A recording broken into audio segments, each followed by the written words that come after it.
I wanted to make sure I wasn't poisoning anyone. And what's the other thing? So I don't know if this is gluten-free. It's lava paste. It may not be. Oh, I don't know. That's a good question. But the rest of it's not gluten-free. I did it in puff pastry, guava paste. But I don't. I know. Puff pastry with guava paste and sharp cheddar.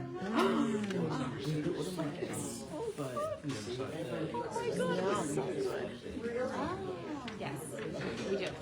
We're launching our farm stand. We just got super legit today, so we're gonna have a little fridge in it. A little grab and go. It's like leveling up on the cooler. Awesome. So, yeah. Okay, that's fine. I could hurry up. Good. How are you? Hello.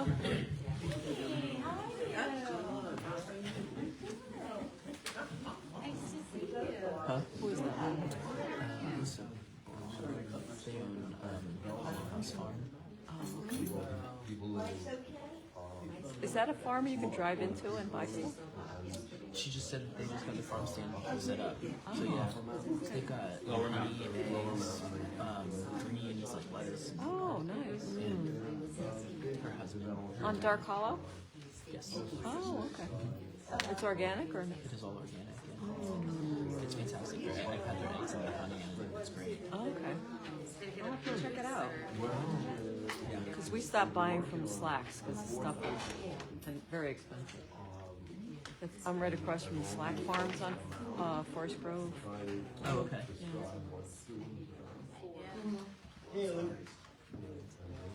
Can't buy anything from TT's farm stand anymore. Where was that? It's on 413. Oh, Really? really? Mechanicsville. They have all Where those. they used to have the milk? Well, they had eggs. They had corn and all different fruits and vegetables. But he's got all those CBSD 411 signs. You know, First thing starts. I haven't talked to him in like 2 or 3 years because he had a Trump sign. I was like, oh, no. Mastriano sign. Okay, no, oh, we're done. We're done. We're done. We're Yeah. done. Right. Yeah. We're dark color swamp. Yeah.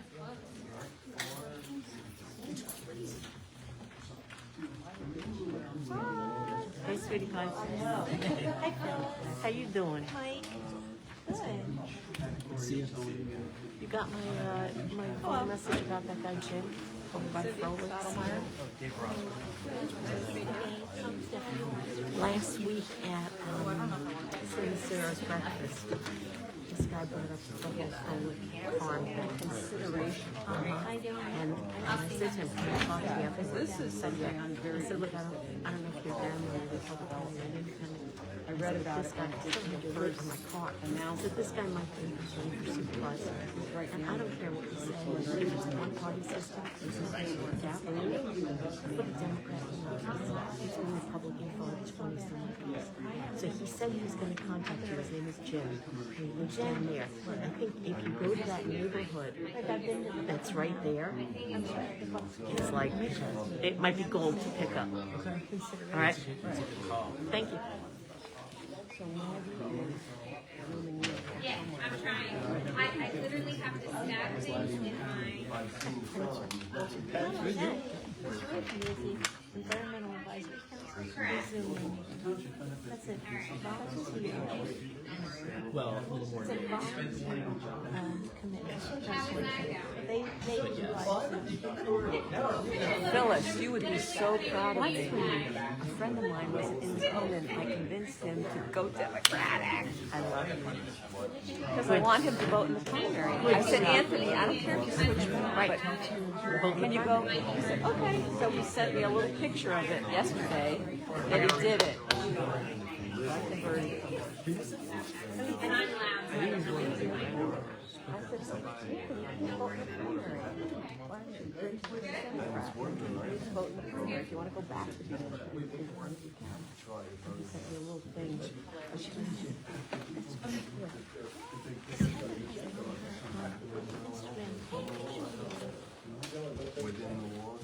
How are you?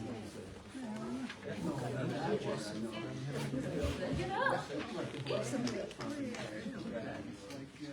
gonna open the Buckingham Township regular board of supervisors meeting Tuesday, April 18th, 7:30. There's actually a reference you in my. Start with the pledge of allegiance. I pledge allegiance to the flag of the United States of America and to the republic for which it stands, one nation, under God, indivisible, with liberty and justice for all. Welcome, everybody. Thank you for coming.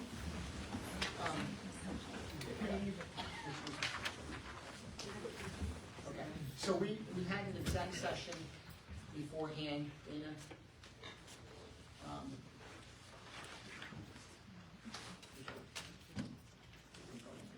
Well, it's regarding enforcement of agricultural easements, yeah. And that was exec session we had just before that. Okay, let me just, excuse me 1 second, I'm just gonna open the agenda so I can see it. Shut off on me. Okay, first we're gonna open up with, oh, and Maggie, do you wanna tell Dana about Maggie? Sure. So unfortunately, one of our fearless leaders has come down with COVID and cannot be with us in person tonight.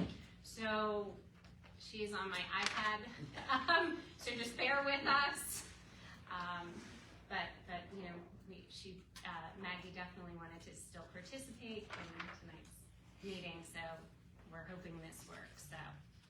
Perfect. 1, 2, 3. Okay, and for those of you who are new, John's gonna help me, because if you raise your hand about something, I don't have good eyes, so if I don't see you, John's gonna help me point you out. So the first thing we're gonna do is we're gonna start out with public comment. So if you have public comment, please come up, make sure you say your name and your address if you don't mind, if you were in your minutes. Yes. Hello. Hello. David Jarrett, Great Bay, 3220. Evening. You know me, I'm sure. I'm in a dispute with my neighbor. There's been an enforcement action against him now for over 90 days. So I'm here to see if there's an update or what the situation is. 4 of the trailers owned by one tenant have been removed. But since then, I haven't seen anything further. Thank you. Yeah, I mean, we told you last time you were here we would do something within a month, and the month hasn't passed yet. And to be honest with you, the township has been very involved with a situation with a mulch facility down the street. In fact, we're in court most of today with it. So you're next on the list, but we have to devote resources to trying to deal with the mulch situation because it closed the school. Multiple times. Yeah, multiple times, closed the elementary school, and so in some cases we have to prioritize where the enforcement I resources. totally understand. And Jim and Rich are involved in that too. So. And I know you're taking that in the right light, so we're here, we're always open with you, and hopefully, we have good communication outside of this meeting with our staff, so. But I would say that as we catch up for the month, you can always reach out to us for an update, and obviously we have meetings every month, but in the meantime, we still can. So we'll make sure we get back with you and update on that, so. Anybody else for public comment? Okay. Oh, I'm sorry. Does that work? I'm totally fine. Hey guys, I think you guys all just about know me now, Lisa Bro from Hull House Farms. First, I just wanted to comment on, I know last time I really spoke about communication, the township and stuff. I wanted to acknowledge that I noticed some website changes with things being kind of front and center. So I just wanted to acknowledge that. I also wanted to check in if there's any updates about a newsletter going out. Well, we were aiming for the beginning of June, so we have all the topics starting and we're starting to write it. So we Okay. have to write it. Okay, so there is gonna be a And that's newsletter. that's Okay. a physical. That's gonna be physical. That's it, yeah. You know what, it's still, in our estimation, people get it, they hold it, they see it, it's still nice, and we feel it makes the biggest impact. I mean, we can have an electronic version too, but I mean, sending it to people, we still feel is a great thing to do, and I think it's good for resources because everybody's gonna get it, and now with the mail, you send to every tax parcel, it's even cheaper. There's a mail program for you, those who have a business know this, if you send to every single household, it's even cheaper than bulk mail, so, we utilize that, so it works out. Yeah. But thank you for, your comment about the website. We always have to try to better ourselves. We do take comments to heart because, your neighbors, so we do, obviously, so, thank you for. Well, yeah, I think that's the more information people know, it's a win-win. Yes. We're not. It'll also be on the website. Yeah. Okay. Okay. Next item, I had submitted for the Parks and Rec Board. As of right now, I only see that there's one member, so I feel like, obviously, we definitely need some help, given my background and, wanting to be involved in more community events. They have a Facebook page, I think that's something that I'd be really good at just adding, that's what I do, so, I just wanted to kind of advocate for that as well. Okay. Great. And the Park and Rec Facebook page, just so you know, is managed in-house by admin It's and Mary, then not by that. Mary Dean. But we have been talking to, Louise, who has been on Park and Rec for so many years. Yes, Whatever, we've been chatting as Easter well, egg. yes. Yeah. And did you make it to our Easter egg hunt? Did I make it? No, I did not make it. I know it had a rain date, but Yeah. I am hoping to get to the native plant sale. We have a farmer's market, but I did get all the information. And we almost had a disaster because I said, everybody in the count of three, I'm gonna say go so we can thank a volunteer that has been doing work. And I said, why did I use the word go with little kids? Because they started going at a time. It was fun. But it was fun, it was lots of fun. So, okay, thank you. Any other comments? No, that's it. Thank you so much. Anybody else, public comment? Yeah. Oh, Michael Bateman, live on Hollow Court.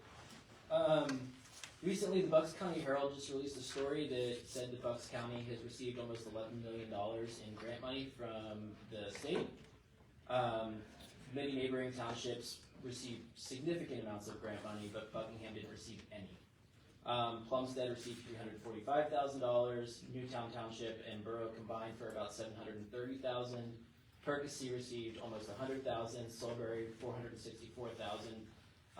At these meetings, many residents have asked about different programs and improvements that can be done, and your responses to them has continuously been, we can't really do anything without raising taxes. So what grants have you guys applied for over the past year to help improve Buckingham without needing to raise taxes? Can I comment just because I read the article and it's a grant that we've actually applied for twice? Great, that's great.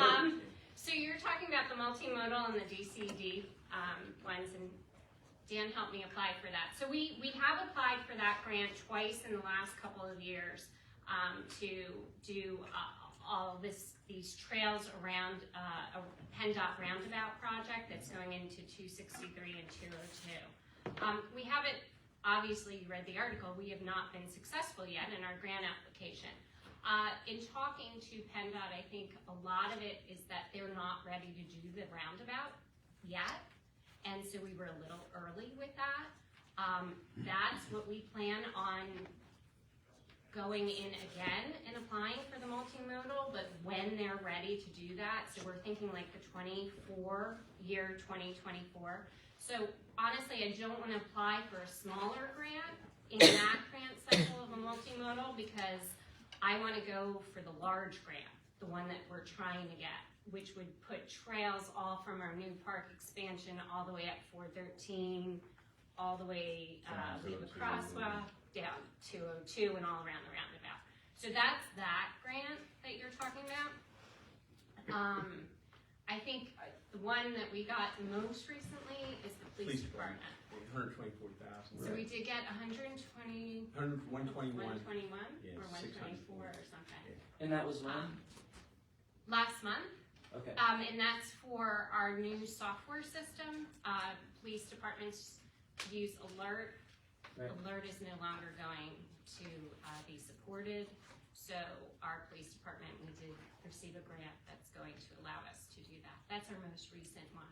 So sometimes we're successful, sometimes we're not. Every year we get And- grants for LED lights every year to switch over. Yeah. One year it was the lights at the township, then it's the lights for the traffic signals. But we also are partnering with Doylestown, Correct. Plumstead, Doylestown Township, Doylestown Borough, Borough and with the Plumstead. traffic signal upgrades along 313. So that, I think that cycle, I think they've approved it, but it's not, I don't think it comes out next year.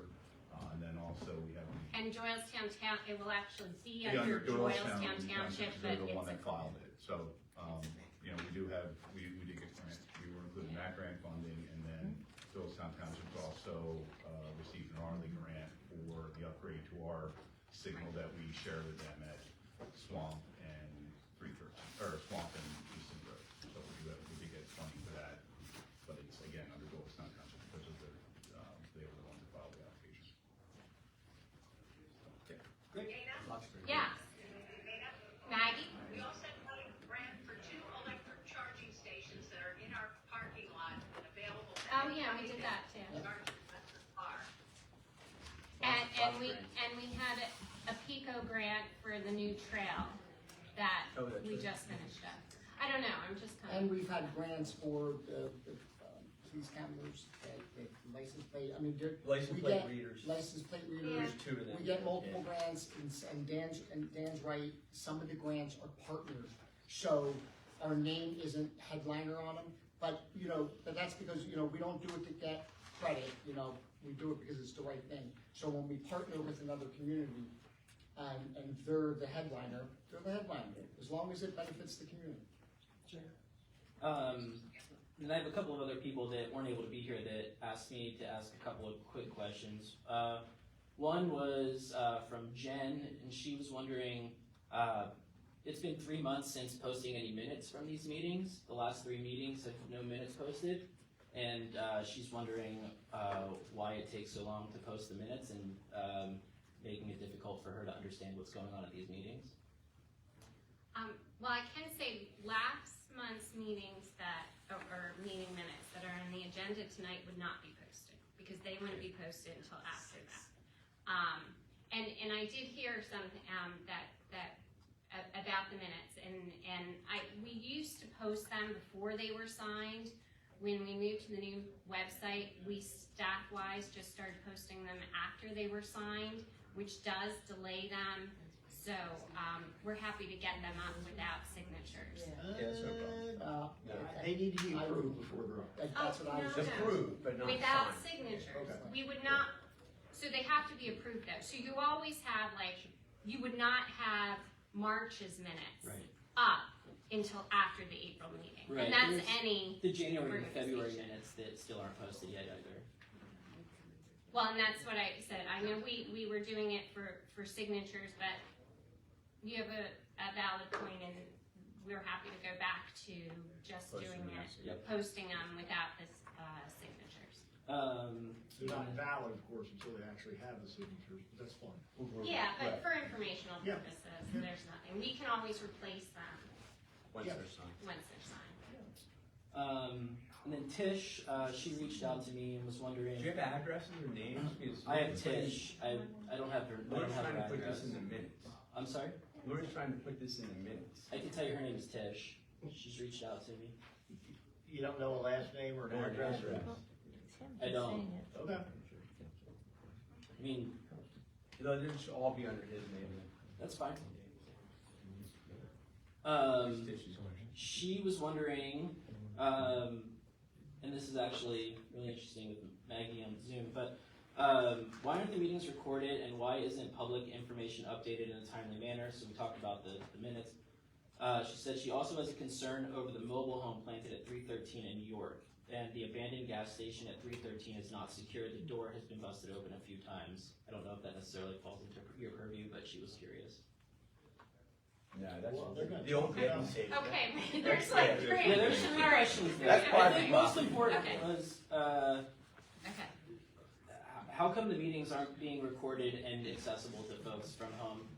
Obviously, we have the capability. Maggie's in via Zoom, so hasn't been done. So No, it's been Well- done since 2009. Yeah, we did used to do them, and we post them on the website. We had some, and we have the camera that we have above your head, and we worked and we did it all the time. When we were doing some software upgrades, honestly, the software for the camera no longer works, and the website was no longer supported, so on and so on. So we talked about during budget season, kind of the fact that, like, we want a better system out there, and the board did permit some money in our budget to really go to a better system. And honestly, it's just in the books. We've been, trying to get some We've quotes and contacted a everything number like of that. people and have not received quotes back. It is It's kind of been hard to Yeah, it's been 8 do months. that, but. It's probably been 8 months. But yeah, so we did have it for years, and we do want to go back to it. We just currently Don't have it. cool. don't have it. And then she had the concern about the mobile home on 313 in York. That gentleman was in. 313 and No, he was in a couple weeks ago. That's Yeah. That's it's Buckford's not commercial. a mobile home. No, It's a it's a storage camera. trailer. It's a storage trailer for This is some. just what was relayed to me. Yeah, from Tish, so That's a storage, my understanding is it's a storage trailer that was having some of the equipment that they were using on site. They were having some issues when they were leaving it out, so that's a storage. It's like Okay. not a mobile home. Cool. No one's living He's there or he's anything trying like to that. clear that property to have a side for him. Yeah, Cool. he was in a few weeks ago to discuss. And then the last one I got was from Bob, and he was asking about if there's anything the township can help with seniors with tax relief. I hope so. I hope so. That was from Bob. So So, I will say, The township- I'll say this, the township, I think we go one step further in our taxes, like our local tax, our property tax. We actually have the lowest tax in Bucks County. And I will say this, the benefit is to all citizens, not just seniors, it's to everybody. And we do that multiple ways. As we talked about before, your property tax consists of EMS, fire, the emergency services, ambulance services, fire, and the bond, the open space bond that we worked on very hard in 2008, that we all agreed to as a community by voting on it, our open space bond. That's what it consists of. What pays everything else is the earned income tax, half of it, I should say, half goes to the school board, half goes to us. So we're one of the only townships, even not a lot of townships, especially our size, can say that. So the benefits, a great question, but the benefits to everybody, not just seniors. We can't control the other property taxes, obviously. You ask my father, he's 81, he would have asked that question if he was here, for school. But, we can only. We don't control school. Exactly. So we can't do anything about school Exactly. taxes. That's 85% of your taxes. Yep, it's 85% of your Can't do tax. anything about the county taxes. So out of every $1, what's our township tax? 3 cents? 3 cents. 3 cents out of every dollar is our township tax. A little less than 3 cents. And no other township can say that. Okay, any other, thank you, by the way, for coming up and speaking. Any other? Someone right No, there. Oh, sorry, go ahead. Hi, I'm Dave Rosner. You guys may know me. I live on New Hope Road. You do. I've been reviewing 10 years of invoices from Night Engineering to the taxpayers, and I've noticed they bill a half-hour increment. Yet if you review their contract, it lists no increment. Now we can argue, is half-hour increment ethical? Is it professional? That's a different question. But technically, it's in breach of contract to bill a half-hour increment if you don't have a minimum increment in your contract. If you take 10 years of billing, and you take the hundreds of thousands of dollars that Night Engineering is charging us as taxpayers, that represents potentially tens of thousands of dollars Oh, wait, overbilling. they're not charging the taxpayers, they're charging a developer? No, these are bills to the taxpayers to read minutes. So to read minutes from a meeting, charging half hours instead of the 10 minutes it took, in breach of a contract. So again, over 10 years, this represents potentially tens of thousands of dollars of overbilling. What are you guys doing about that? I mean, this is a vendor that should make money, right? To be fair, they've made millions of dollars off of the township in a good way for their good work over the many years. But at the same time, they're taking advantage of their position if they're billing us for time not spent, but more importantly, legally, it's not documented in their contract that they can spend that time. I made you guys aware of this, but you seem sort of not concerned about a third-party vendor overcharging us as taxpayers. Well, I don't think you know whether they're overcharging or not, and frankly, the township doesn't know whether they're overcharging or not, because Mr. Gray would charge whatever time he charged. So, So over 10 years, it just so happens all these line items are half-hour increments. So exactly a half hour was spent on all these activities. I find it very hard to believe over a 10-year period, a box this big, full of invoices, with half-hour increments, all that time was exactly 30 minutes. Okay. If he spent 10 minutes, he charged us for 30 minutes of time. I'm not That's overbilling. You're a lawyer. You should know better. In a contract, that's breach of contract. Well, I disagree with your legal theory. I don't think you are. Well, I'm not asking you. I'm asking the supervisors who have a fiduciary responsibility to the taxpayers, not to a third-party vendor. What are you guys doing to at least look into this matter? I'm not saying it's a fact. I'm just telling you what I discovered as an ordinary resident. What are you guys doing about it? Mr. Rogers, if you let someone else talk, they can respond. I'm not asking you. I'm asking the elected supervisors. Craig, please. Go ahead. Okay. First of all, your interpretation of contract law is wrong. Okay? I mean, it's simply whatever agreement is reached between the parties, whatever that may be. Not memorializing a document? Doesn't have to be. I can have an oral contract if I want. Okay?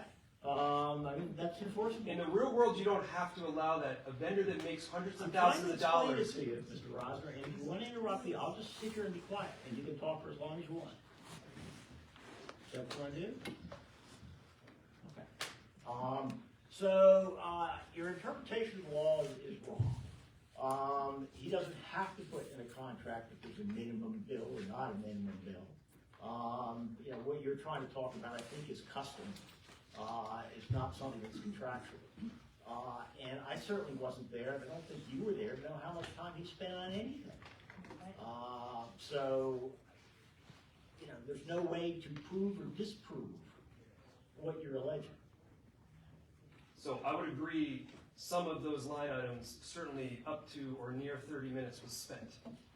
But it's impossible that over a 10-year period, every line item that's listed as half hour, exactly 30 minutes was spent.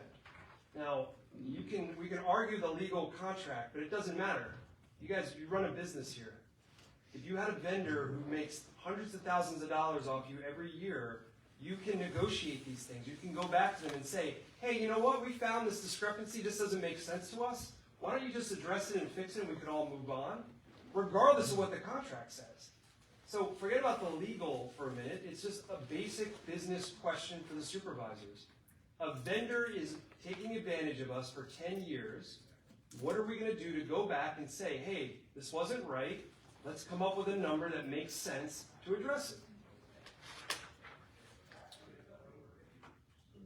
Just want you to know that Mr. Rogers been in litigation with the township for probably 5 or 6 That's irrelevant. So, Mr. Rosner, you illegally installed 11,000 square feet of impervious surface when your neighbors Completely irrelevant. And Buckingham Vineyards has created a barn and didn't get stormwater management permits for it. I have stormwater permits right here. In my. It's completely irrelevant to the question I'm asking. You have to stop making stuff up. Making stuff up. 10 years, bills, half-hour increments. 10 years of contracts, there's no half-hour increment. We let a vendor overbill us. This is a vendor that makes a lot of money off of us. You're in a position to go back and negotiate a settlement with that vendor so the vendor can continue working with us. Are you guys just going to ignore the overbilling? That's your position? Or do you want to talk about irrelevant lawsuits? He's not overbilling. The 10 years wasn't overbilling. So if he spent 5 minutes reading an email and charged us half hour of his time, that's not overbilling. Well, you don't know that that happened. I don't know if it happened on every line item, but it certainly happened on lots of line You don't items. know that. No, I mean, you don't know that he didn't build some emails, you don't know that he did build, I mean, none of us do. So you're What are you guys speculating. doing about it? Are you gonna look into it? Nothing. You're speculating. You're speculating. Nothing. So your position is, we're just gonna let the third-party vendor, who we pay all this money to, I know slide? you're upset that you got caught putting in impervious surface in it. And I know you got upset because you had to then pay Completely the irrelevant. engineer. And you got a giant lawsuit over the Completely irrelevant. township by paying that engineer. Which we had a stipulated agreement, which you broke. The question is, we have 10 years of overbilling, breach of contract, with third-party vendor. Excuse me, We done. he's cost everybody in this room. Is what? That's it. You what?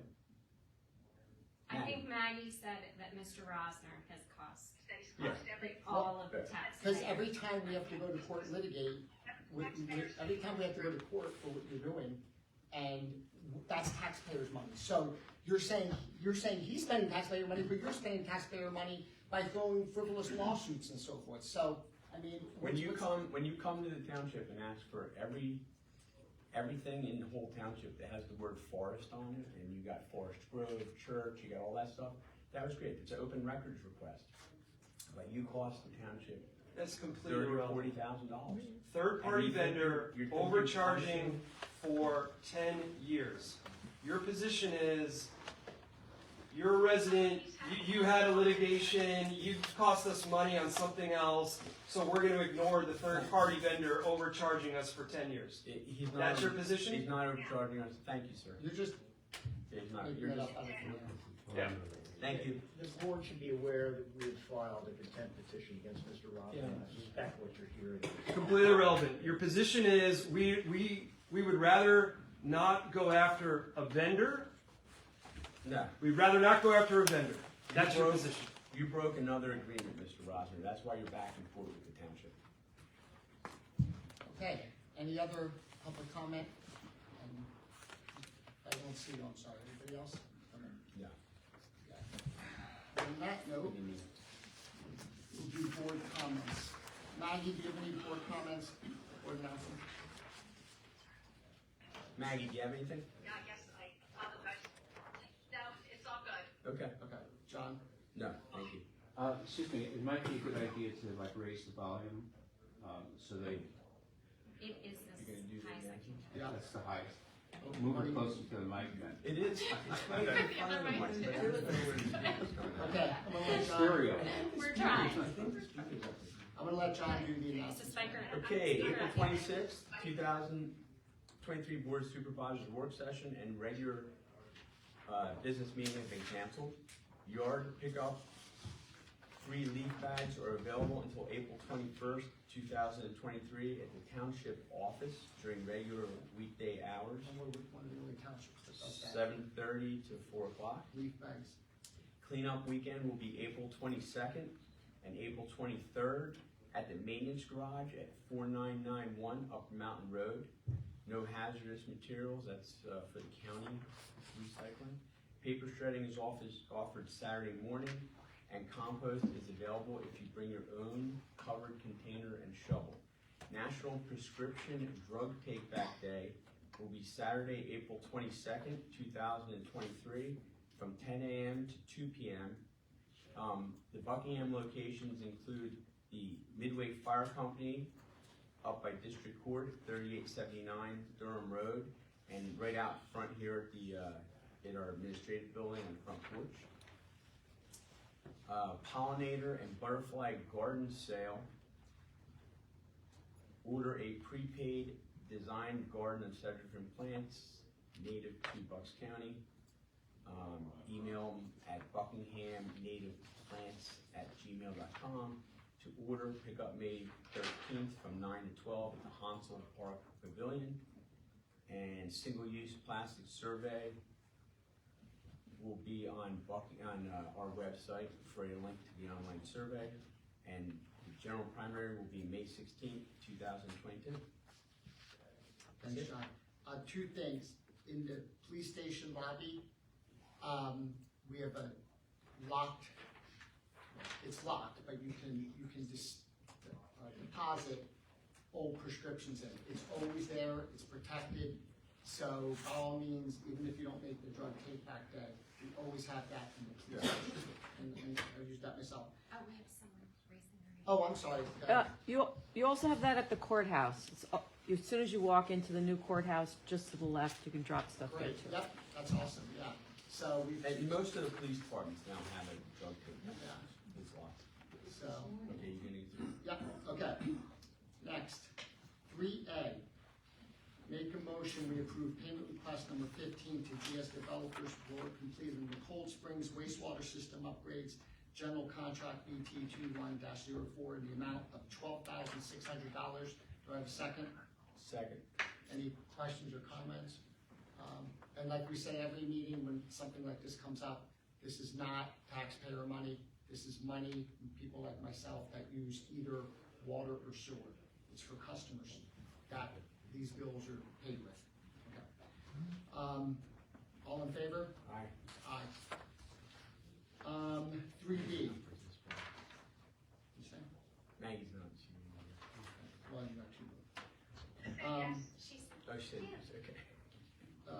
3B, consideration, make a motion, we approve payment request number 3 to GS Developers for work completed on the water company generator upgrades contract BT-22-01 in the amount of $34,650. Do I have a second? Second. Questions or comments? All in favor? Aye. Aye. 3C, make a motion we approve payroll for the weeks ending March 26, 2023 and April 9th, 2023, and the bill list for the meeting of April 18th, 2023, in the amount of $873,863.99. Do I have a second? Second. Questions or comments? All in favor? Aye. Aye. Number 4, make a motion we approve draft supervisor minutes for March 22nd, 2023 work session and March 22nd, 2023 regular business meeting. Do I have a second? Second. Any questions, comments? All in favor? Aye. Aye. Number 5, make a motion we accept various departmental minutes and advisory board minutes, which consist of Code Enforcement Monthly Statistical Report for March 2023. Do I have a second? Second. Questions or comments?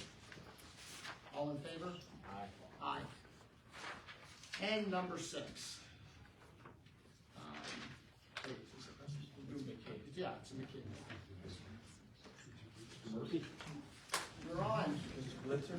This is, by the way, for the audience, this is in regards to a planned possible development on 413, right across from the winery and right next to Buckingham Springs. Good evening, and while Greg is getting set up, just a little bit of background. The last time we were here was late September of 2022, when we appeared before the board at a work session to, at the time, make you aware of where things stood. Greg and Ron will update you about what's been happening in the intervening 6 or 7 months. From a process standpoint, Gilmore submitted a further revised set of plans in late February, which is in turn triggered a recent review by Dan, which we've had a chance to look at. We've distilled those comments down to about 5 or 6 different topics that we would propose to go over with the board this evening. But for those in the audience that may be unfamiliar, perhaps Greg can give everybody an update and orient everybody about the plan, abutting roadways, and then we can talk about the topics that we think warrant further confirmation. I think we know the answers, or think we know the answers, but would like you to confirm the approach that we're taking is the approach that we've already talked about, or a couple new items that we can get direction on, so. But otherwise, I think, and Dan can obviously comment, I think we're in good shape as far as the plans go, and I don't think there's really much planning or comment about big design issues left. With us tonight, we have Matt Hammond from TPD, if anybody had any lingering traffic questions. We have Cindy Culp, the landscape architect from Gilmore, who's had a fair amount of interaction with Carol and the neighbors about buffers and things like that. So, but maybe Greg or Ron can go first and just highlight what we're doing, remind everybody, and then we'll talk about the issues. Yeah, so the plan, probably from that distance, looks pretty much as it did the last time we saw you. We made some adjustments here and there. Spent a lot of time on doing soil testing in support of stormwater management. So we get that done through late fall into December, wrap that up in for the holidays, and updated all of our stormwater management design. Dan had a separate letter on that. We focused our efforts. Just by way of review, plan as we have it is oriented with 413 along the right, Creek Road along the left. The main development area for the B14 living community use is in this area. Single access off of 413 is a divided access, so it has a median. And recall the discussions that we've had in the past about second access, and that's configured as a emergency access only. On some shuffling, I don't recall if we showed you, I think we did show you these at a work session. There was a mature tree that we reoriented some units to ensure preservation of in this area. There was some work done, again, with the meeting with the neighbors and also confirming the boundary line position along the common line with the springs. Got input on buffers in that area and also drainage improvements, which we've incorporated into the plans at this point. Creek Road side of things, we have incorporated the sewer consultant, Ebert Engineering, has incorporated a 3-cell lagoon with actually a separate graded cell in that area as opposed to the curtain membrane that we had to divide the cells. And that pushed out some of the improvements in the lagoon, so we've made adjustments throughout. That includes buffering and open space areas and the resultant farming areas. Other than that, resolved a great deal, I think, of technical details in the relative to the items in the subdivision land development ordinance. A couple of items that we have left relative to a planning context are we kept kicking the can down the road relative to trails and improvements that would be related to Creek Road and Lower Mountain Road, and also as it would relate to connectivity from the development through the utility corridors and maybe back to Creek Road. So we didn't show those trails on the plan. I think at one point we had some Creek Road neighbors not in favor of that. So, but Dan has a schematic view of some alignments there. We figured let's discuss those. If we can get some input once for all, we can get those designed and integrated into the plan. Our goal is to get complete and certainly get ready for an NPDES permit, water and wastewater permitting with DEP and PennDOT. Still on the topic of trails, we do have along the 413 frontage a multi-use trail along the frontage of the site. And we would have to get that permitted with the HOP, the Highway Occupancy Permit. So we'd like to have some discussion on that. You have a question right here. Yeah, I just want to know what a trail constitutes. Sidewalk? Could be. In this context, it's an 8-foot wide paved trail. Hold on, Sorry, hold on, can we Greg. have your name for the minute? Robert Smith, And just to Lori. 1788 Durham Road, corner of Lower Mountain. Thank you.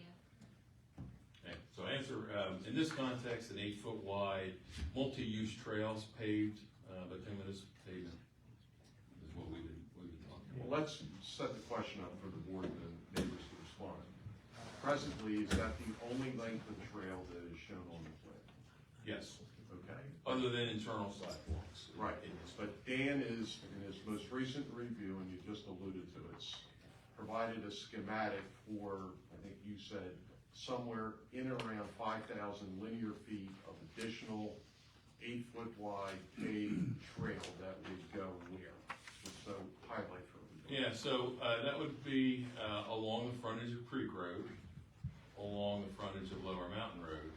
Which are required by ordinance. Correct. So they would be getting relief from your ordinance requirement if they didn't put it in. And then a connection from Creek Road back to the utility corridor that runs through this little woodlot in here and follows the cleared areas along that same utility corridor back to the development site here. So that 5,000 feet is the total amount of trail, I think, and roughly that we're talking about.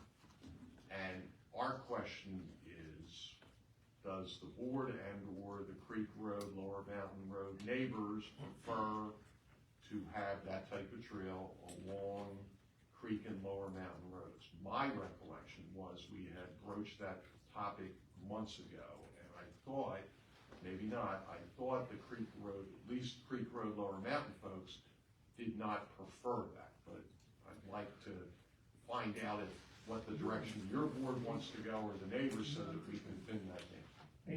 No, next year. You don't live on Creek Road? No. Frank, in the back. So I can, Frank Ripp, 1732 Creek Road.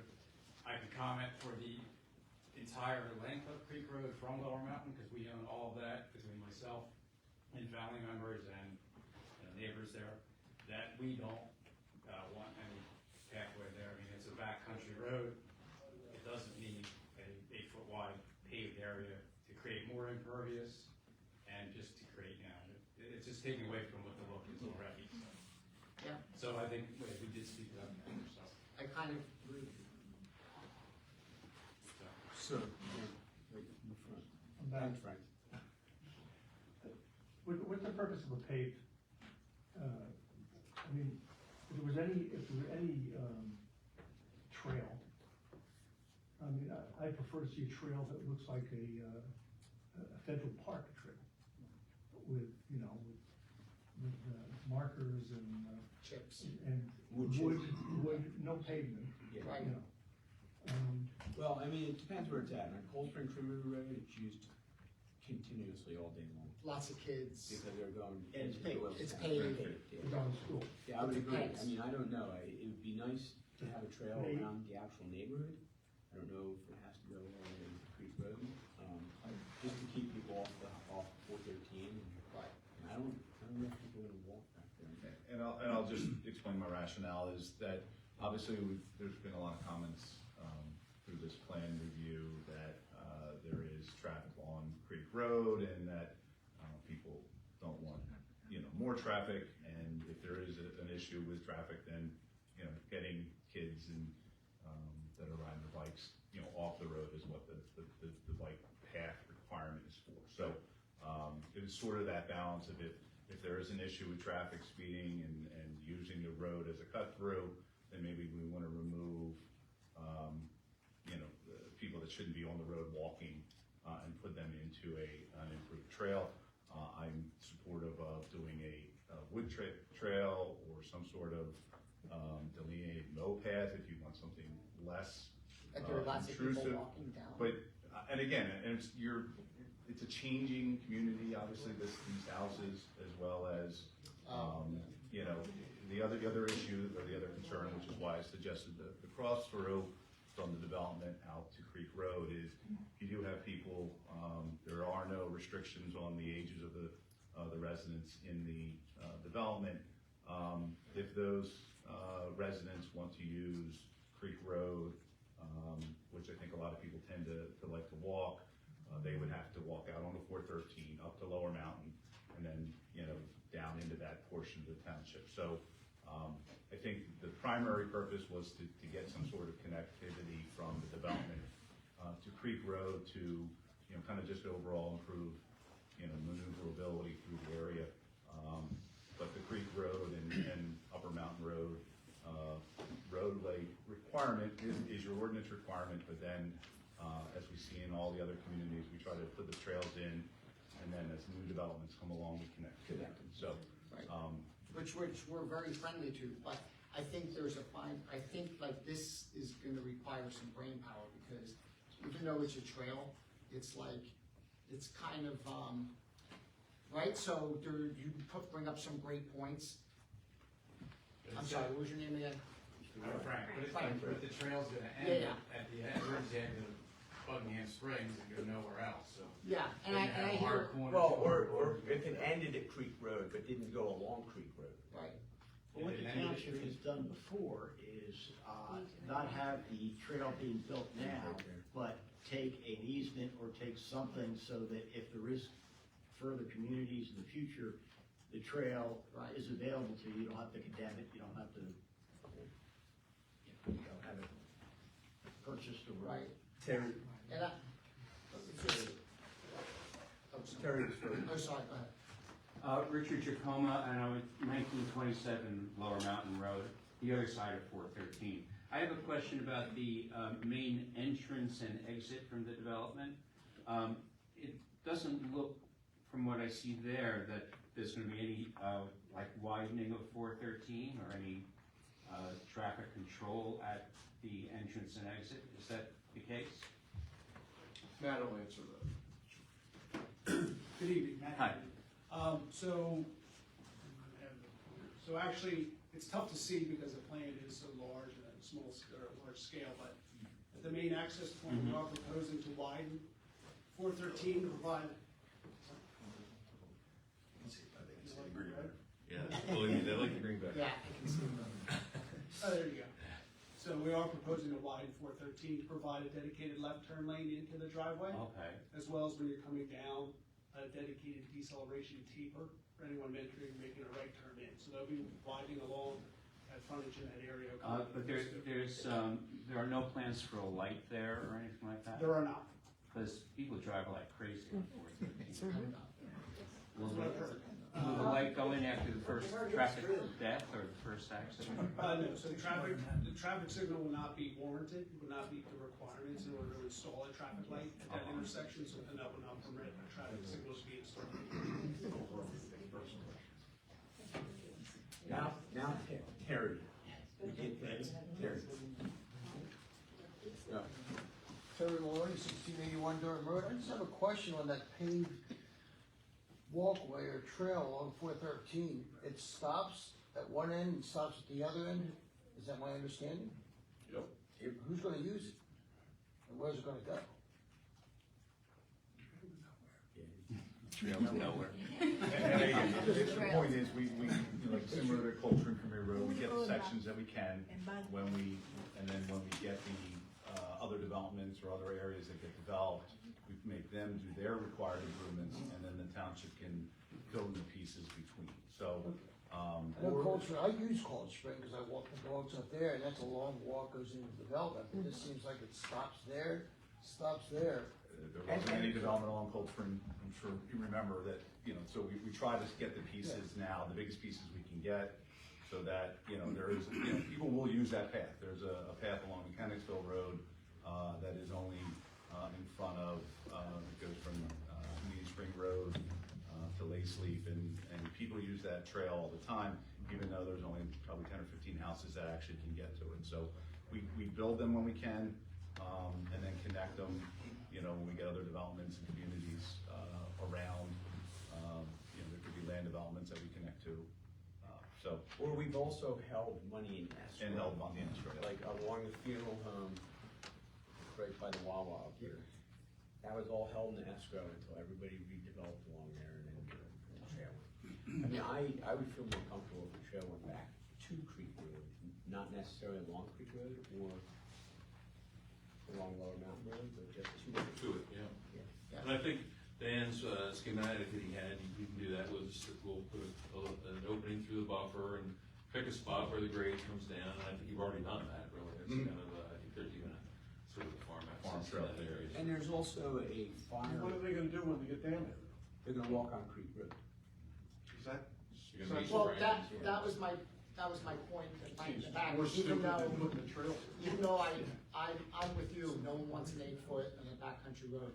The challenge we have as a community, as even though we still like to consider ourselves a farming community, and we are in a lot of ways, we're growing to some degree. Hopefully that growth, you know, with our open space, it's not gonna grow that much more. But what happens is, it's like you're trying to drive home, and now all of a sudden people are walking on Creek Road, and there's this balance of how can we keep the way of life we have, but kind of extending that a little bit to keep people safe. So that's why I said it's gonna require some brain power and so forth, because that our ultimate goal is safety, and you know. Well, to extend on the safety, then I'll tell you that entire stretch of Creek Road, because it's in front of my property, is the railroad track. Yeah. So now you're just gonna invite kids to hang out on the railroad track, so it's.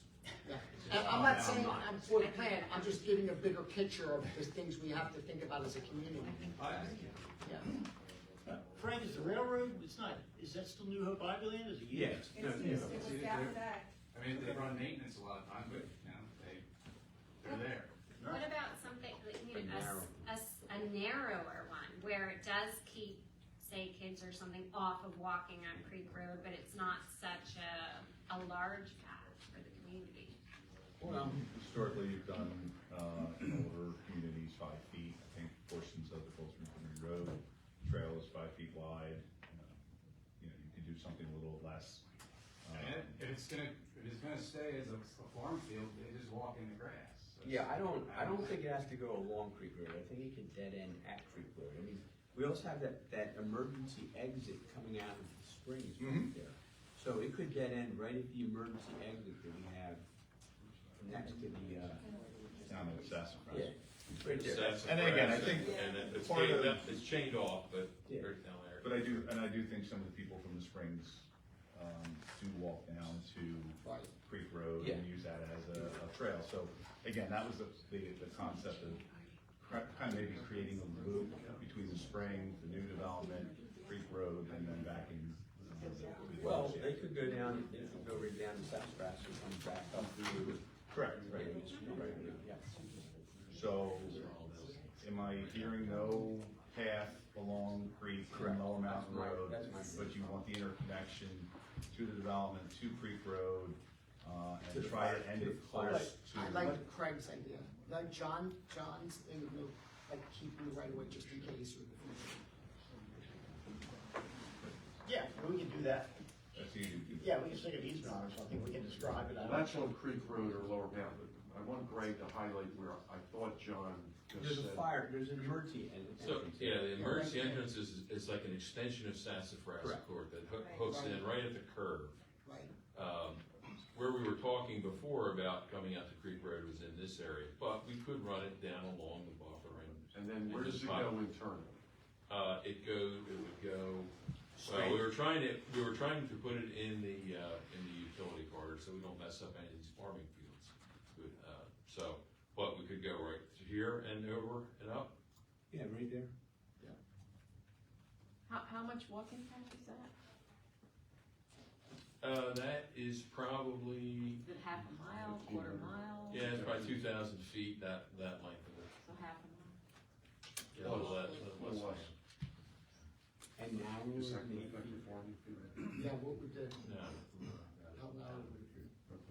Sorry, Richard Giacomo again.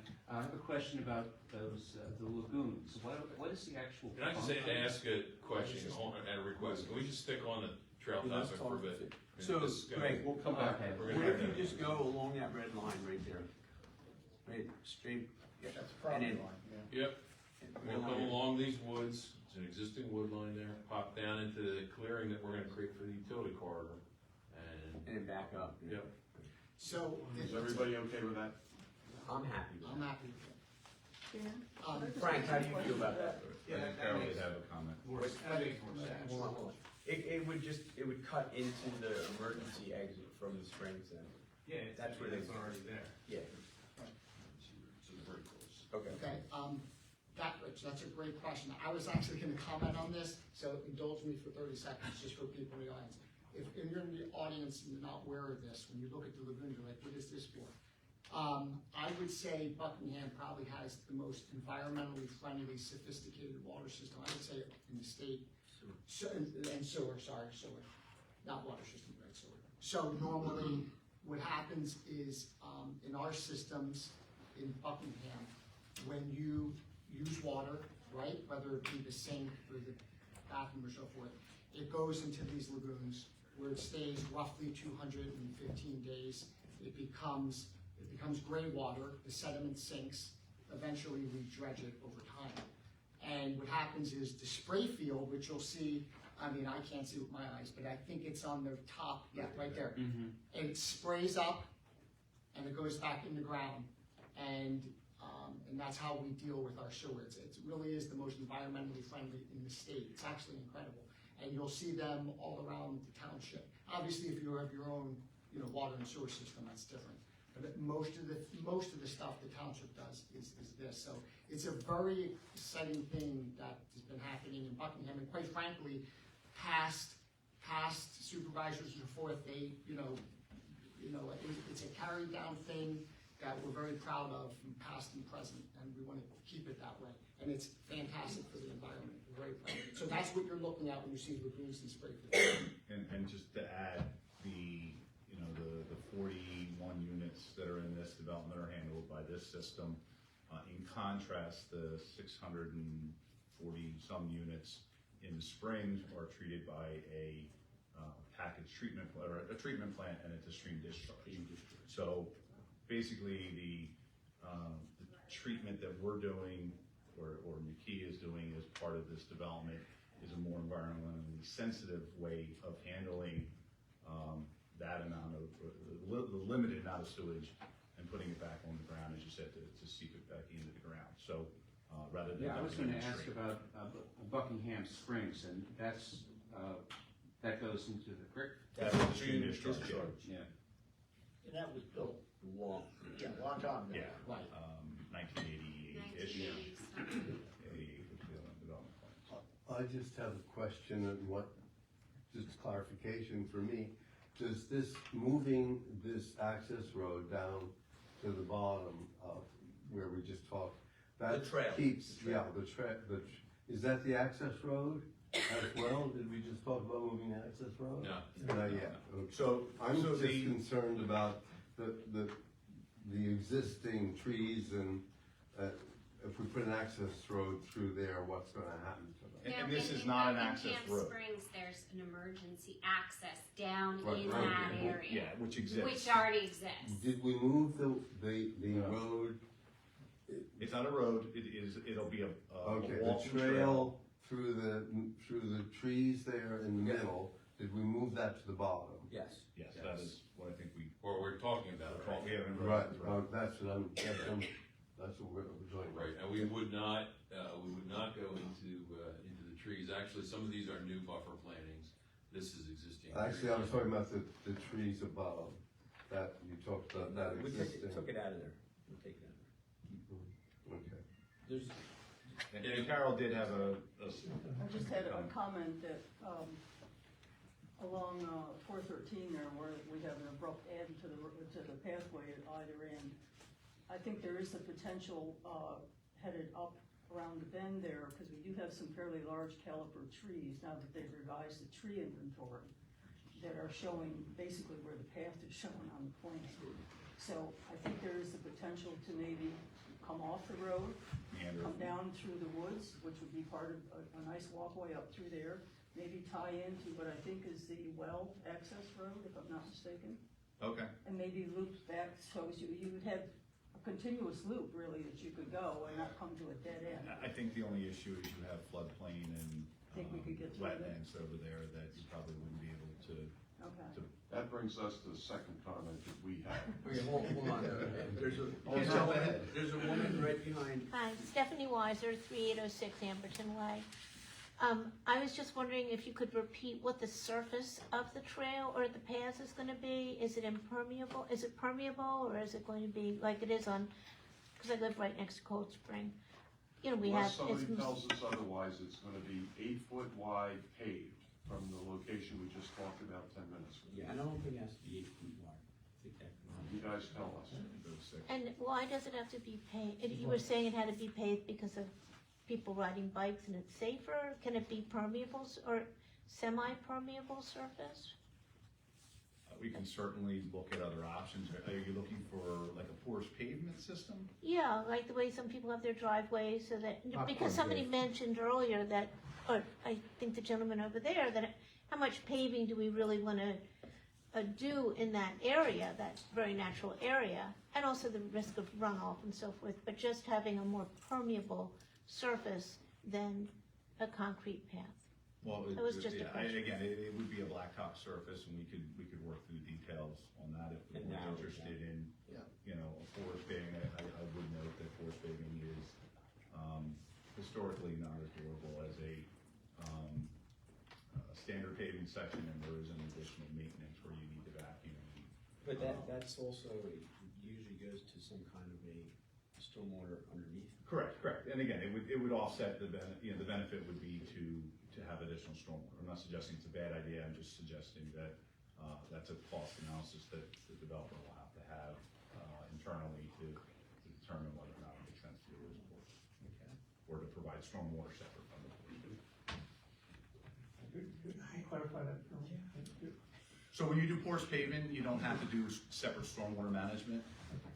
So it's typically a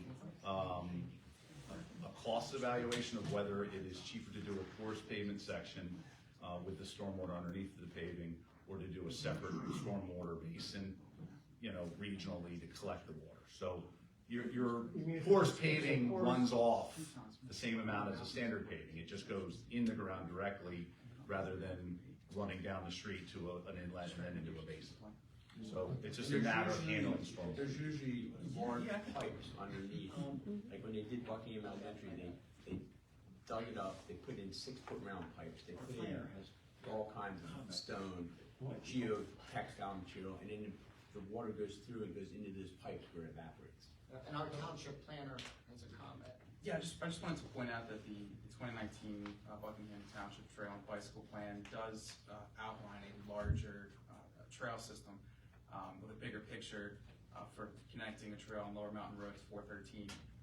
The plan also makes recommendations that the trail does not have to be paved, can be hiking, moss, a mown grass trail, just for other options along that Lower Mountain or connecting from development to Creek Road. So there are some options that are recommended in the township's trail plan. Good information, thank you. Sure. We have another Dana? question. Yes. I have a question. Maggie has a So question. the path of 413 going down to Lower Mountain Road, how much of Mr. and Mrs. Smith's property is that gonna take? Yeah, Your house exactly. is right on the road almost. No, we're only doing that along the frontage, Maggie. We haven't extended that off-site. Okay. Is this gonna go through the wetlands area? Gonna extend through the wetlands area? No, Carol had just suggested that they, well, then it comes back, it should return back to the well access road.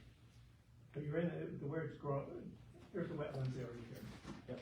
Right, so this is already into the wetlands area. Right, the wetlands, as it gets closer. Over the creek already, the way it's growing. Yeah, there's no reason for it to go there if it's not gonna, it's not. Right, going show where it's gonna stop. Well, it stops up at the property, just short of the property line. So it doesn't touch So Mr. there's, Smith's property. no, there's an existing culvert under 413 right here. We would extend that, to get the trail over the top of it. But the suggestion then to bring it back through, which would be a cool trail for sure, through the woods, would need another crossing, whether it's a small bridge or a culvert or something. Couldn't it cut over there, it to be beginning of that? Yeah, before it goes into the wooded area. Yeah, it's been cut out. Would trees have to come down to put the trail through the woods? Well, along the edge of the street. No, if you wanted to say, take this length here and bend it back and connect it outside of the woods, we can do that.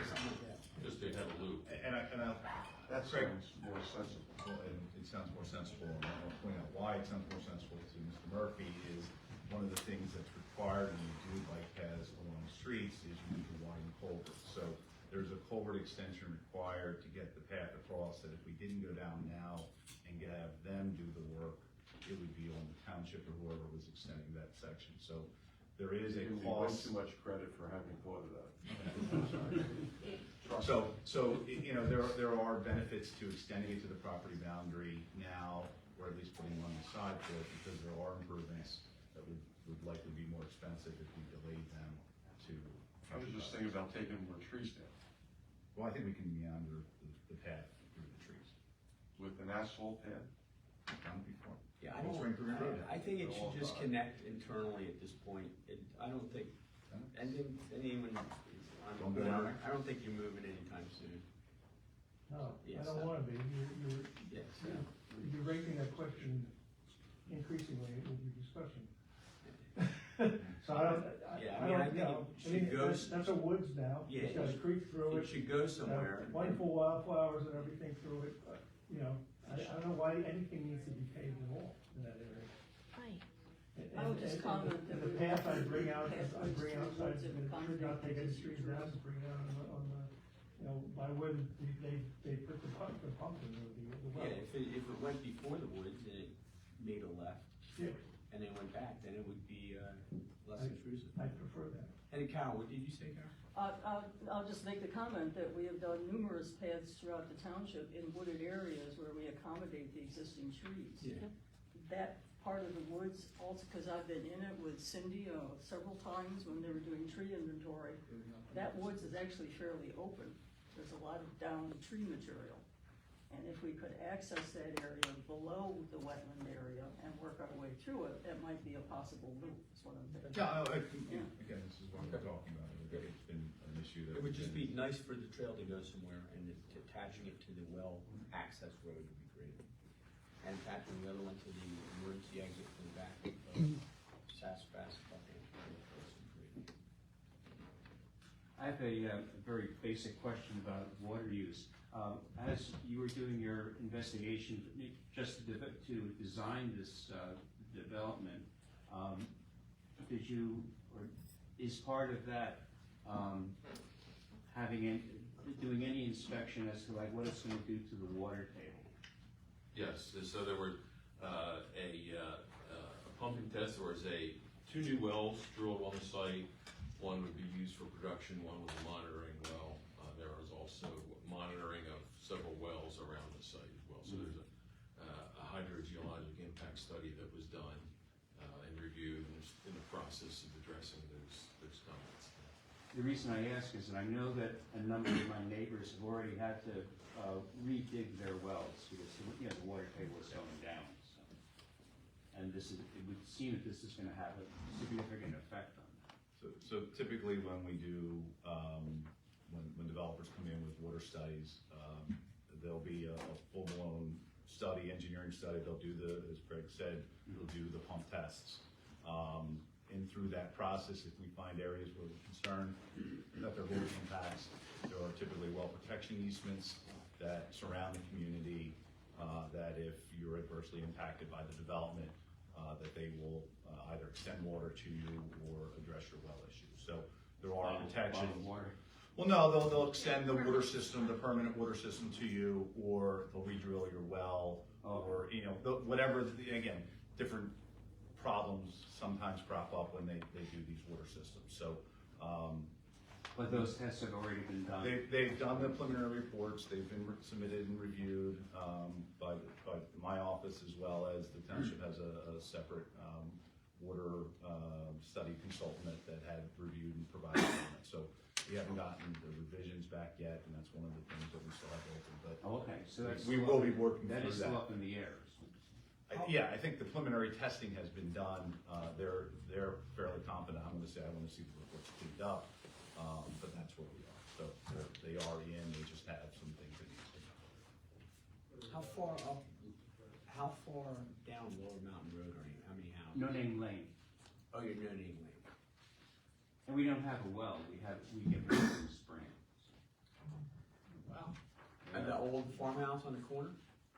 It's at the very top of No Name Lane. Oh, so you're up on top of the mountain? Yeah. Okay. But we're back, while we're talking about the woods and the trail, I just wanna try to ease into the next discussion item we have. I think it's pretty brief, and we can get back to just general questions or move on to the next, but in Dan's review was a suggestion that we look at the stream channel through there for areas of maybe stabilization. What we have here is pretty rare, even though, Carol and Cindy have noticed, some trees down, pretty representative of what we're dealing with a lot of woods. But this represents one of the most intact, riparian corridors, wooded riparian corridors that we see on these kind of sites. So, if there's some areas that are real bad in there, we can certainly do a stream walk and address them, kind of like we did on Mill Creek Ridge along that one tributary. And there may be some invasive management that has to be done. But scaling back in there, I think we do more damage trying to do any kind of wholesale, work on the channel. And again, I think it was let's do the walk, see if there's any isolated areas that we need to clean up, and then document. Obviously, if we're seeing an issue caused by the development, we want to make sure that we can all circle back at the dedication and say that needs to be fixed. So we do agree that it is a nice riparian buffer, and I don't intend to suggest they do any significant riparian changes. It's just cleaning up an area if it's starting to have some erosion growing on it. So great. Okay. We go with trail. There's a young lady right there, second. Hi, Gina Leary, I'm from Buckingham Springs, 578 Empire. Could you just show me the path of the trail that you're going to be putting in? Does that affect Buckingham Springs over there? No. Well. On the left? Well, I'll start over here where things haven't changed. There's an alley that runs behind some of these front-loaded units that are facing this pocket park. So there's also a utility corridor that connects the lagoon system with the pump house, the spray facilities, and the water system here. So the trail would follow that, so we can keep this entire area as an agricultural field. So it's going to hug the edge of that utility lot and come down along the buffer and make a right-hand turn, 90-degree bend, and go towards Creek Road. Now here we're going to make a little jog to run outside of the woods, break out of the woods. Here we already have woodlands that are being cleared, a small amount for some piping. But here we're going to break out of the woods, go along the side of the woods and the side of the new buffer, and we're going to break out onto Creek Road here. Now, you're off of Sassafras Court, which is right here. There is a emergency paved drive that runs out to Creek Road, just at the really right at the bend in Creek Road. That's chained off. We're trying to get this trail exit point close to here. Closed? Close to it. Close. Okay, and you said about 413, you're gonna have the trail along 413? Yes. How far does it go down, and where does it stop? It stops down at this end right now, kind of like Dan was saying. We put in the trail systems with the intent that you got to start somewhere. So on the southeast side here, we stop at the common property line with the springs. Okay, so that's right where Buckingham Springs is. Correct. Well, there's a lot. There's Yeah, I know there's a lot there. a lot there. So people just stop down there? Yeah, I mean, do we need? Could you put an escrow until someday it's connected? I mean, that lot at one point was going to be an ambulance substation, but McKee knocked down the house and nothing's ever put in there. So they're gonna stop right there? Yep. Yeah, but Is there maybe we a way to don't. turn around? Maybe we just have it go from the entrance and have it go north and not go south. I don't know. Not gonna go very far north. Well, it's gonna go north, and then it's gonna bend to it's gonna bend and come over and hook into the access driveway for the, well.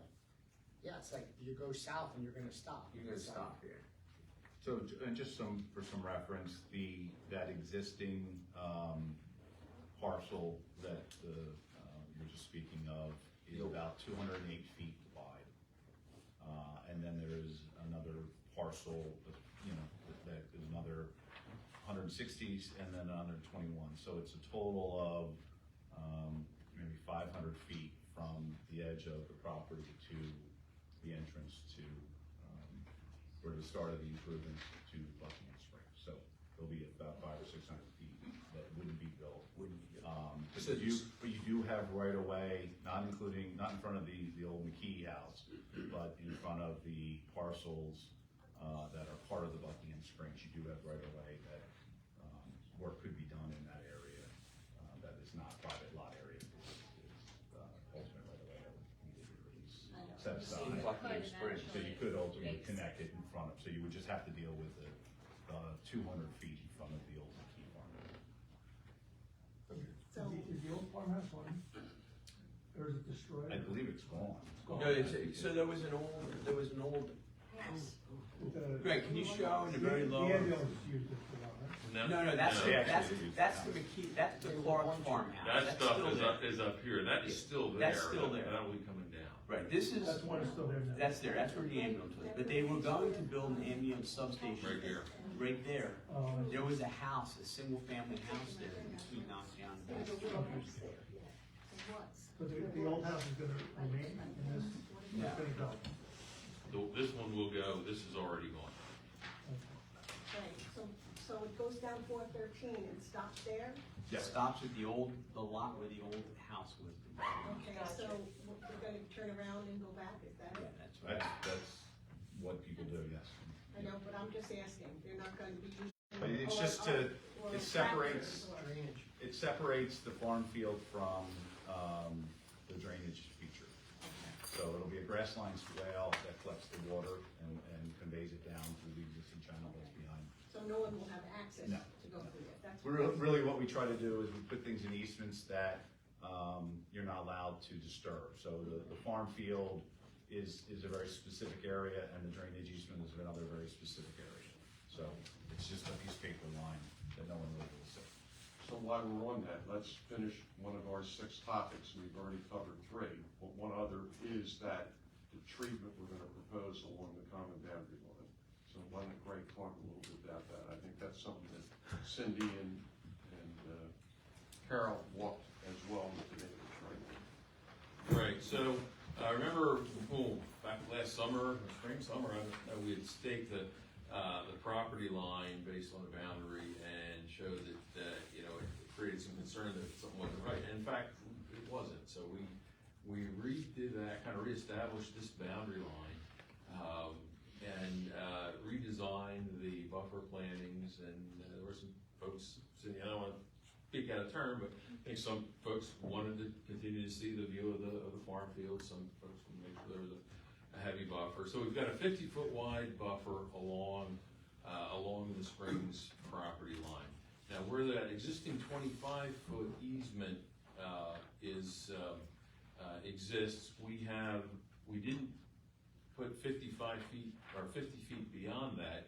We've taken the same amount of plantings and condensed them into a 25-foot wide strip. Some suggestions that we should step that buffer around. We're trying to, we're close on our farmable area in this parcel and as a total, so we'd like to continue with what we have here, and to the extent that we would need a partial waiver because we're condensing the buffer plantings on the development side of the buffer.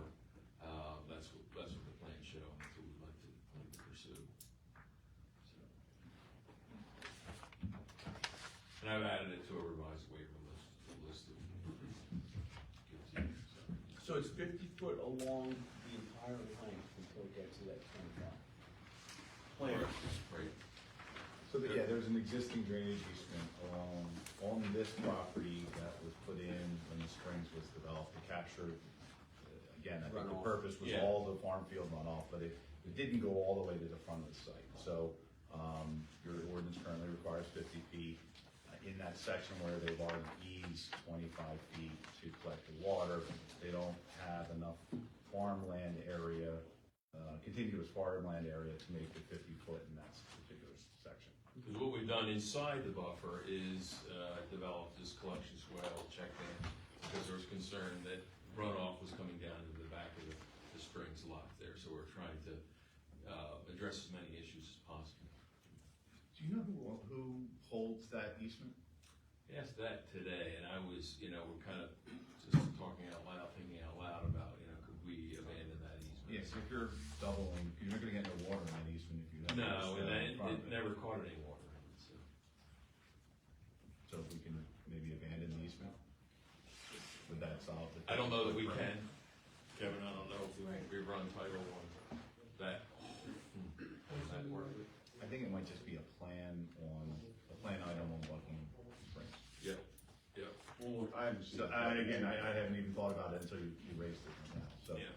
Maybe we can abandon the Buckingham Springs easement and provide a full 50-foot buffer. Right, on that, what that will do, will move the plantings closer to the Springs property line. Just in this area here where you see that sort of, that farm field color here, that's the only area we're talking about, all the way out in these homes here that already have a 50-foot buffer.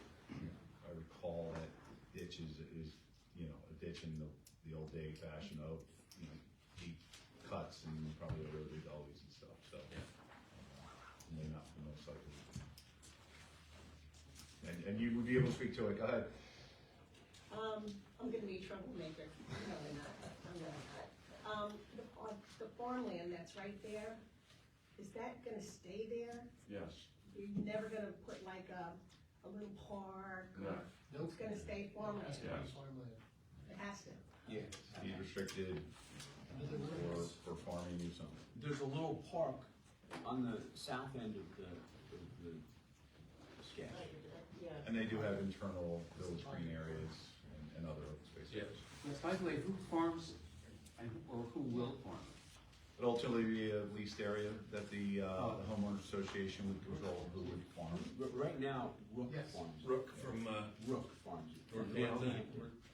But if they walked away from that, then the homeowners association would be the ones who decide. Well, the homeowners association's the one that controls the land, they own the property, and they would have the ability to lease it to whoever they want to lease it to.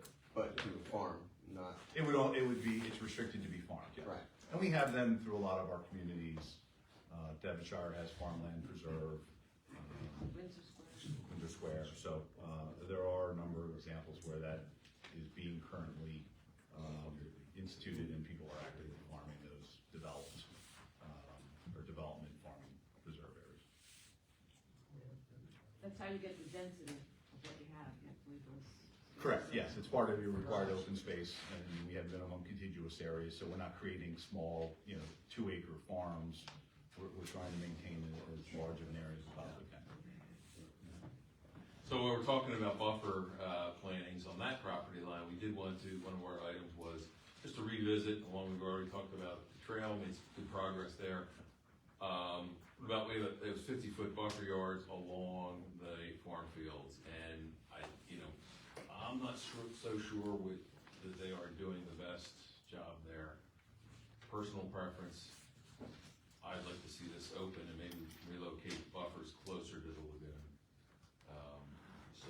I thought we had talked about that months ago, both on Creek Road, not at the corner that Greg's pointing at Lower Mountain, but on Creek, right to the right, go up, right there. I think we wanted to keep that section open and put plantings closest to the lagoon rather than on the roadside. We did do that. Okay. We did it. I'm suggesting that instead of cutting off the views from the corner, which is pretty visible across this field here. It's always been cornfield. Mm-hmm. Yeah. What are we accomplishing with the buffer on this area and this area that, all right, maybe we would just slide this buffer down, kind of wrap it around the lagoon. The buffer serves what purpose and the requirement? It's a requirement to buffer, it's a perimeter buffer, so. That's all farm. It's usually the buffer, it's usually the buffer. We have requirements, that's why we have these meetings to talk about things like farm field. I agree. So you're supportive of wrapping Lagoon with the buffer plan? Frank Rip has a question. Yeah, I think we did discuss it, but just curious, what was the elevation change from where the lagoon starts to the actual road? 'Cause it's got to be several feet, so, you know, again, if you move the buffer out there, you're actually, you know, Let's look at the grading plan, get a good answer there. I think I know the horizontal distance is 226 feet from the fence at the lagoon to the edge of Creek Road, because I measured that this morning, but, yeah, so if you move that buffer back to that area instead of along the road. Yeah, that's already there, that buffer's already moved back. It's pretty flat on the upper part of the, right where you're pointing, Greg, right in there. Yeah, as it It's gets- about 3 feet from the street to the toe of slope, the bottom of where the lagoon will start, before it starts going up that berm. 3. Yeah, 3 feet is all over that distance, so that's pretty flat. And then as you get closer to where the access drive is going, Greg, down, yeah.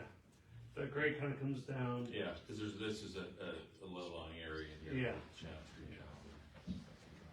So Dan, actually, if we were to do that, so we'd save, 50 foot wide by a pretty big swath, and we'll pull it here. That would probably give us a lot of freedom in not losing any of the total farm area down Because here. it would increase, you wouldn't have buffer.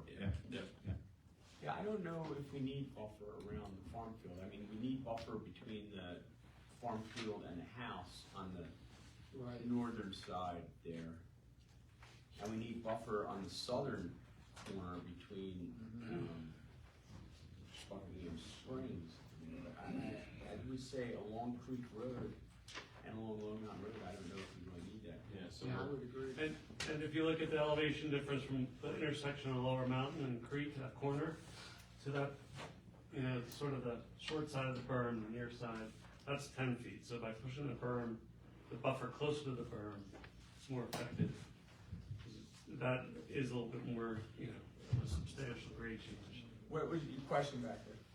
Yeah, so we talked about every border of this. Give your name. Robert Tate, 1661 Durham Road. We talked about every border, poor bastards who are opposite 413 of the actual houses.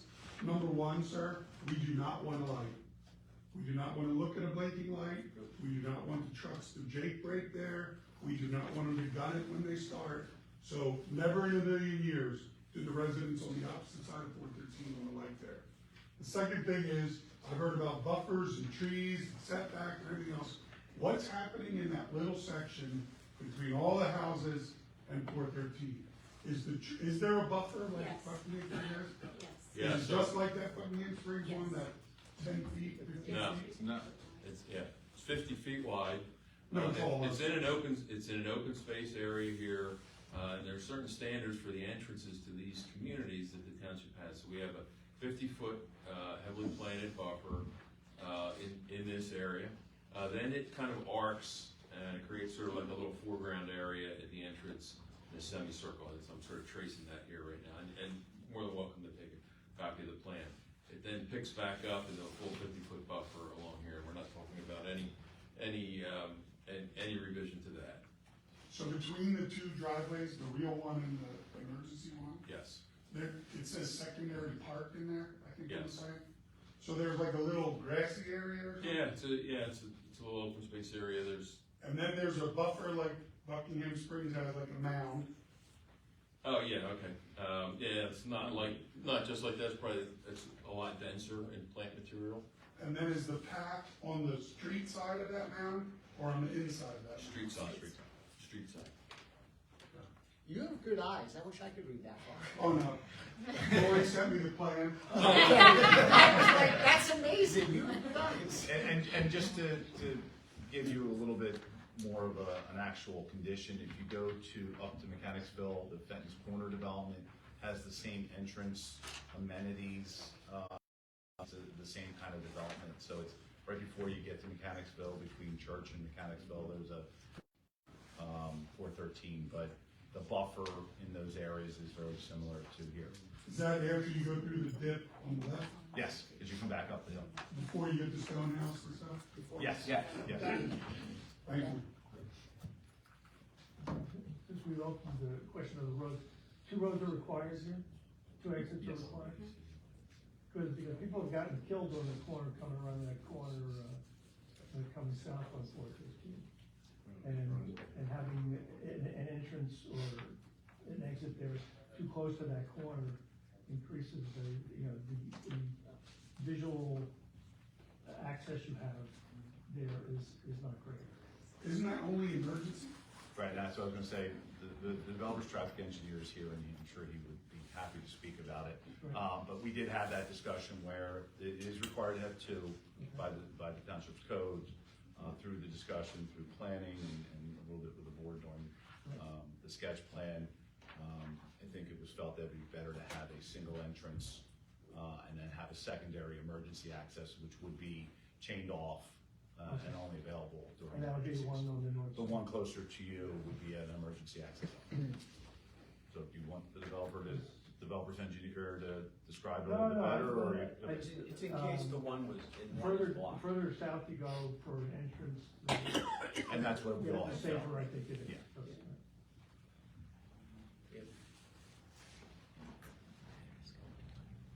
Sorry. Another question. Are there any plans at all to do anything about the traffic on 413? No. Because right now, when we come out of Buckingham Springs, I mean, we have a hard time. And with the school buses that they're gonna have from this development, you're gonna have back to back, all the way up. Because you're gonna have school buses stopping. No, listen, this breaks my heart more than anyone in this room. I grew up across the street at the winery, I still live there. But it's their property. I mean, when the Springs was first built, everybody wanted a traffic light there. I don't want a traffic light in front of my house. And I think what had happened is that over the years, the people in the Springs decided they didn't need a traffic light. I mean, getting in and out of my house was a lot easier before the Springs was built. But now it's theirs, they're our neighbors, we welcome you to in arms. But the traffic is in the morning and it's in the evening, the rest of the time it's not that bad. Actually, getting out of the Springs is the easiest thing to get out of going that whole road, that whole stretch of road. It probably, yeah, it's You know, pretty, you because can see both when you're ways, coming and- out of the Springs, you can see south and you can see north. Yeah. Yeah, so.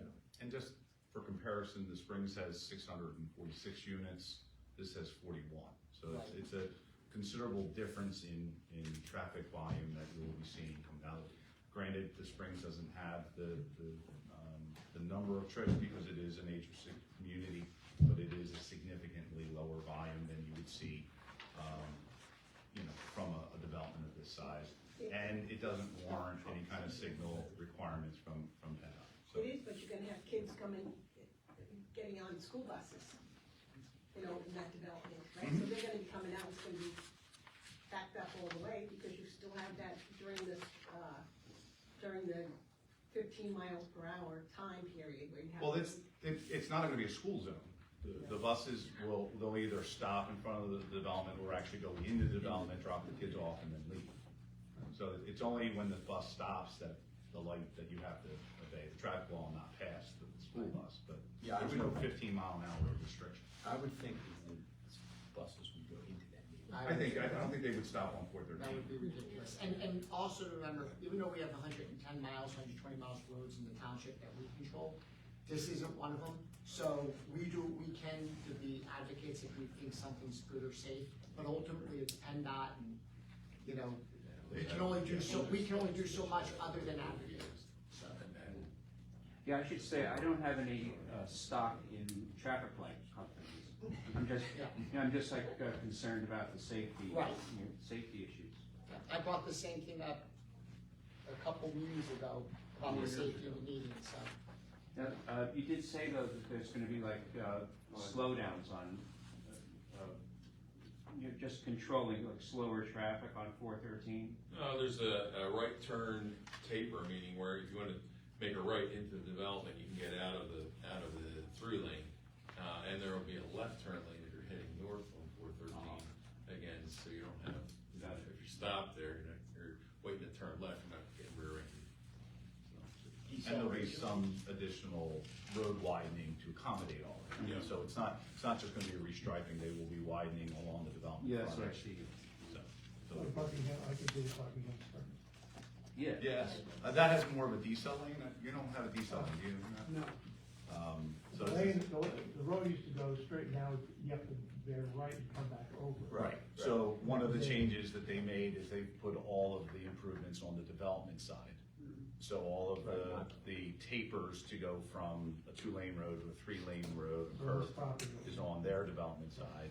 And then anytime you do road work, you have to widen the lanes to the PennDOT standards. So there may be some additional widening that just get up from say a 10-foot lane to 11 or 12-foot lane. So that will be a more improved. Again, I hate to point to it, but the project up in Mechanicsville has a very similar road frontage where it was a 2-lane through and there was a left turn lane requirement and curb tapers as you come into development. So you can kind of pull off as you're decelling. It's not a true decel lane, but Where's that again?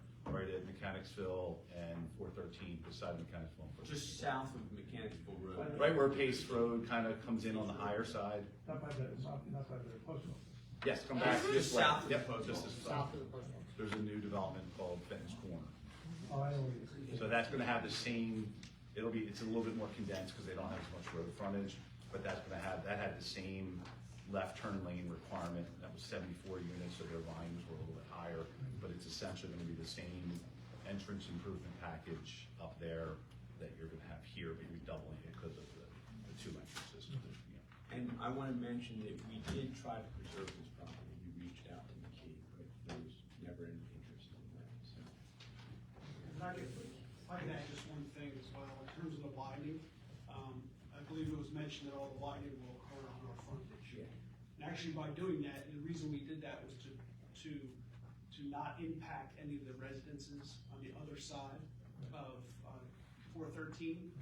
And by doing that, we actually extend the distance that we have to widen, right? So it's costing us more, and we're having to do more work on our side and dedicate more land to the widening due to the fact that we're trying to make sure that we don't impact any other of the residents. Because if you widen the road, let's say you widen it 10 feet, it gives you 5 foot on each side, then you only have to taper the road up for a certain distance. But if you move all that widening to one side of the road, that taper nearly doubles. So there's a lot of effort that went into pushing all that widening on our frontage and extending the limits of that widening. Thank you. Okay, Mr. Tate. I would like to say one thing, just because it was my suggestion to put it all on your side. I'm as sick as Evan is, because we've been there since '91 about this whole thing, and I can't fathom how there's enough profit in 42 units to have all you expensive people sitting here. But I will tell you, from a resident standpoint, as much as I despise your time, you have been more than agreeable to work with every person in every meeting I've ever been at. You should be acknowledged that you have been quite amazing. Because there's a lot of people with a lot of axes to grind, and you've taken every one. That poor bastard in the purple blue coat, he is like public enemy #1. He keeps coming back for more. He never loses his temper. And I'm telling you, I have been thoroughly impressed with how much you have molded your plan to the comments and the people that have come to your meeting. Wow. Now, Mr. Thank you. Can we just pause? So, is the Rip family okay with removing buffering along those cornfields? Oh, yeah. Yeah. And then what about, I think we should have that trail go out and loop back into the emergency exit of Buck Springs. Yeah, just hug that property, that Yeah. national property line that's red right there on the map. Okay. And then even,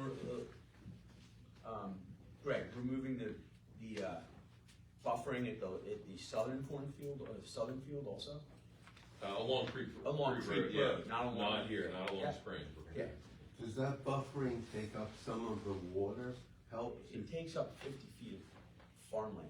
Yeah, but Yeah. doesn't it soak up more water than farmland would? Carol, that would be your, I was not believe. There will still be street trees. By runoff? Yeah, we, Runoff But they're regular not really farmland. part of the stormwater management Not at all. system here, so I mean, it's just We actually. haven't accounted for that, but a forest, certainly an established forest has absence, has great benefits for stormwater, so. Yeah. Trees on a berm, not so much. Okay. Okay.